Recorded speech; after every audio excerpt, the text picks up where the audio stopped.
Hello and welcome to another unboxing. I hope you've all had an excellent Christmas. If you've got to work over Christmas, I hope you've had whatever time you've had available to enjoy some of the holidays, festive season. I'm going to be unboxing this with the Spy-DK, give you some idea of what it is. No, hold your horses, it's not a Spyderco. So I just wanted to reiterate that. I know this has a pull tab here, you can probably see it, but I like to use my knives where I can. Just get the. Now I'll just show you what's in here. So I've got one of these. I bought another one of these mainly for my super glue because it's an expensive sprint run of a knife with steel that is very prone to rust. So I thought I'd get one of these just to protect it, and it's the same one, exactly the same one as you get in all the premium knives, such as the Rubicon that I reviewed not that long ago. So it's got a very nice like plush interior with a zip. So that's a Spyderco case. I got a refill for my Fisher Space pen. Normally you don't need that bit on the end, but these last a very long time and they're just, you know, well worth the money. And then finally, knife related, I promise, got one of these. I was requested by a viewer. I don't know if he's a subscriber, but either way I was requested to get one of these Lansky it doesn't say it, well, it says World Legal slip joint knife. Already I'm feeling it's a bit heavy, so this will be interesting. Let's see, it says, and then it's got a bladeMedic as well.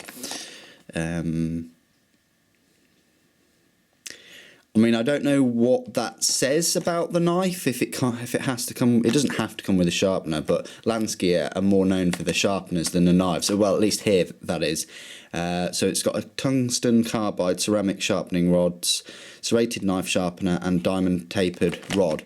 So you've got quite a lot of options there to sharpen your knives, making a great knife that can be carried anywhere in the world.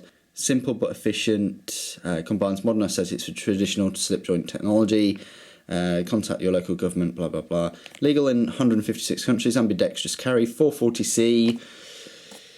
Yeah, but 440C steel is used mainly by Buck. Well, Buck use that steel mainly for most of their knives, so if it's good enough for them. 4-position pocket clip, 7-inch overall length, and a nylon handle. So 156 countries, but obviously it's got the little star, which is contact your local government for most recent regulations, because obviously different countries do change this. Now I don't know how much more legal that is than this, and already you can tell the difference. The Spy-DK is it's extremely lighter, without a doubt, much better steel. Again, you can't one-hand open it, so really I might be doing a comparison. It might be a bit unfair because this is like a 50-60 quid knife and this is like £18, I think it's £22 with the sharpener. So if you're just getting into knives, well, I don't know whether I'd recommend this, but if you're looking for a knife that's world legal, supposedly, then you know that this might be your option. Like I say, I was mainly asked to do this by from a viewer or a subscriber, and that's how this channel works. You put I'm gonna end up slicing my whole hand off here, aren't I? But that's how this channel works. You put a suggestion out, and I see if I can fulfill that suggestion. That's how the channel works. Crikey, that is heavy. I thought it was the sharpener that was heavy, but the knife seems heavier than the sharpener. Yeah, the knife's definitely heavier than the sharpener. So this is your sharpener. So you've got one of these, your serrated ceramic, so I'm assuming you can sharpen serrations on that. Then you've got your diamond tapered, which I would think diamond is if you know if your blade is really, really rough. And then you've got your carbide and your ceramic. So your carbide, I'd probably say you sharpen first, then your ceramic. It should be that way around anyway. So that's your sharpener. It's metal, it's screwed with these, they look a little bit like Torx. Two Torx. It's quite heavy, but it's got 550, you can fit 550 in there, and you can put this anywhere. But my only concern is that it's quite heavy, and obviously if it's a go-to sharpener, I'd like to weigh up this compared to, you know, a couple of Spyderco sharpening rods. And I will compare everything to Spyderco. I really will. Right, let's just see how sharp it is out of the box. I didn't get it, as you could see, I didn't get a brochure or anything. Oh, crikey. Wow, so that's pretty good. You get a huge amount of instructions and things.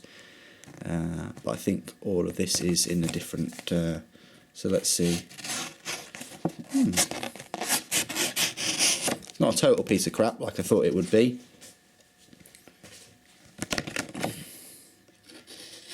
Now this is card.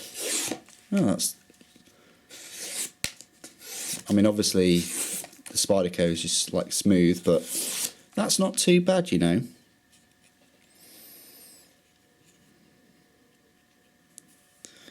It's not too bad. Be interested to see how it works out. So this is 440C stainless. Don't like the scales. They're not skeletonized, so that's why it weighs so much. Oh, God, that's stiff.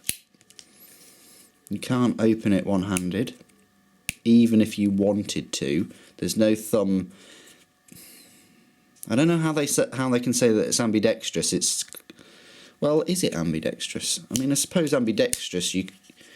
I suppose it is. It's got no jimping on there. It's got this funny cutout on the top. It's very stiff, so I suppose that's quite secure for not... Right, don't try this at home. Yeah. Okay, so that could cause you some issues, but it feels quite secure. The only problem is if it's bent too much, that might... I mean, it's very, very strong, but there's nothing to really protect your finger, because that's just going to slice all the way through, and deep as well, because see how deep that goes. But it is quite strong. I mean, I don't know how much I would stress on that, because unlike a Spyderco, or this one, you've got a finger choil, so that means that you can kind of feel when the knife is going to give. It shouldn't really give anyway, because you shouldn't be putting a huge amount of force on these. And you've got jimping on the spine there. I mean, you've got jimping on the spine of the handle scale and jimping on the palm part of the grip. But it's very, very stiff, which might be a good thing. Yeah, the pocket clip can be just medium retention on that pocket clip. You've got this it's glass breaker, I suppose. Doesn't really say anywhere on the now cut up instructions. We'll just do a quick talk about the sharpener. Let's say it's a tactical bladeMedic knife sharpener. It's a first responder for field repairs on all type of knife blades. It's having an entire sharpening kit right inside your pocket. Carbide, which is that one. Set an angle for an extremely dull blade. Yeah, good, so I thought about that. That's fine. Number 2, ceramic rods, which are those. Finish in 3 to 4 strokes. They're not very aggressive and can be used on your blade often. So that's if it's really dull. That you only need 3 or 4 strokes. If it's kind of still cuts, okay. Serrated knife sharpener. Designed to get so specifically this is for say that's a serration. It's to get into the serrations of a serrated blade. Diamond tapered rod. which is number 4. Oh, sorry, which is that one. I do apologise, I'm reading it wrong. Number 3 is the serrated. So it's actually that. So you put your serration on that and you sharpen it. And then the diamond tapered rod for very fast reconditioning and maintenance of both straight and serrated. So you can use this for straight and serrated, this number 4. Saying that you can use it for a butcher's rod on straight blades when sharpening speed is crucial. So sharpening the gut hook. So they're all of your numbers. So you got, I wish they'd numbered them on here. That would have been pretty cool. 1, 2, 3, 4.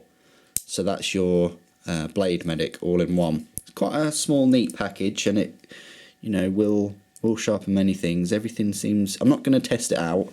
I might test it in another video. I will do a review on this separately, and I will do a review on this Lansky World Legal knife. As I say, I wasn't setting out to buy this anyway. One of my viewers obviously requested I do a review on this, and I thought, what the hell? And the sharp, you know, I'm actually, of course it's nowhere near as sharp as a Spyderco out of the box, but it is quite sharp. It's quite solid. I'm not too sure on the G10, and I would have liked it skeletonized. If it was skeletonized, that would have been brilliant. Or why does it need these liners anyway? It's not like, I mean, I know they probably need it to screw this big chunk of glass breaker or whatnot, but that lanyard isn't really that useful either. And the pocket clip does the job. It's nice that it's a flat head. But then again, to maintain your blade, you need 3 torque screws.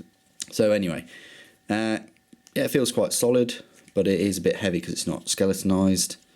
It's quite a useful blade shape as well. Bit of a curve on it, but shouldn't be too much of a problem when you're sharpening.